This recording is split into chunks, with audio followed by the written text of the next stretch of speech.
අද උදෙන්ම ඉර පායලා. අහස නිල්ම නිල් පාටයි.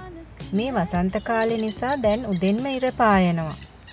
උදේ 7-8 වෙද්දී ඉර හොඳටම මුදුන් වෙලා තියෙන්නේ. උදේම කෑම හොයාගෙන ආපු තාරාව රංචුවකුත් ඉන්නවා. බලන්නකෝ ඒගොල්ලන්ගේ සද්දේ.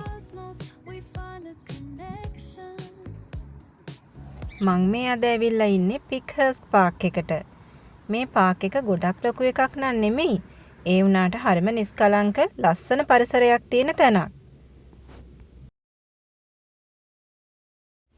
මෙහි හැම තැනකම වගේ මිනිස්සුන්ට නිදහසේ හැසිරෙන්න පුළුවන් විදිහට මේ වගේ ලස්සන තැන් හදලා තියෙනවා.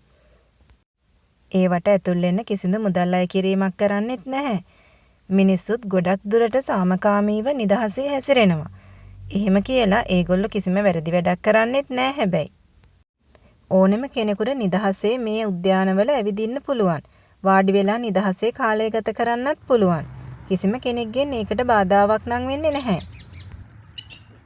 මේ වගේ තැන්වලට කොච්චර මිනිස්සු ආවා ගියා වුණත් ඒගොල්ලෝ ගේන කිසිම දෙයක් මේ තැන්වල ආපහු දාලා යන්නේ නැහැ. ඒ කියන්නේ කඩදාසි, බෝතල් වගේ දේවල් තැන්වල විසි කරන්නේ නැහැ. ඒවා දාන්න වෙනම තැන් හදලා තියෙනවා.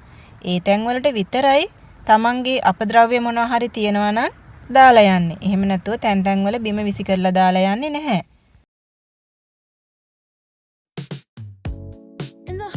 අපි දැන් යමු පාක් එකේ අනික් පැත්තට.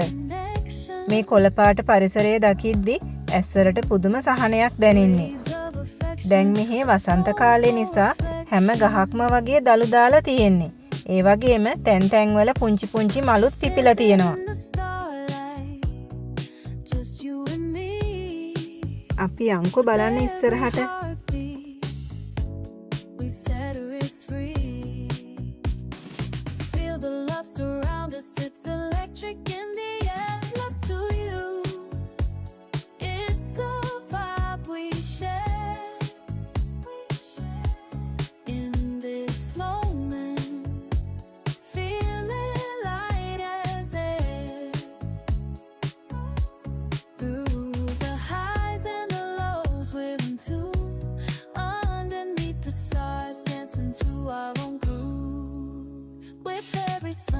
මට ඈතින් පේනවා ඩැෆඩිල් ෆ්ලවර්ස් පිපිලා තියෙනවා.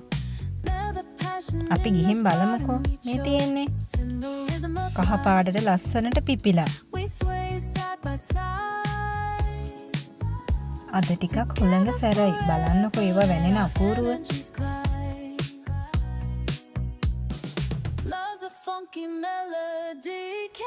දැන් ඉතින් මට ගෙදර යන්නත් වෙලාව හරි. මේ ඈතින් පේන්නේ පොඩි ළමයින්ට හදපු ප්ලේග්‍රවුන්ඩ් එකක්. අවුරුදු 12කට වඩා අඩු ළමයින්ට මේක ඇතුලේ සෙල්ලම් කරන්න පුළුවන්.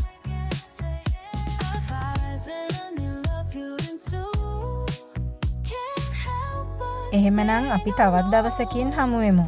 හැමෝටම සුබ දවසක්.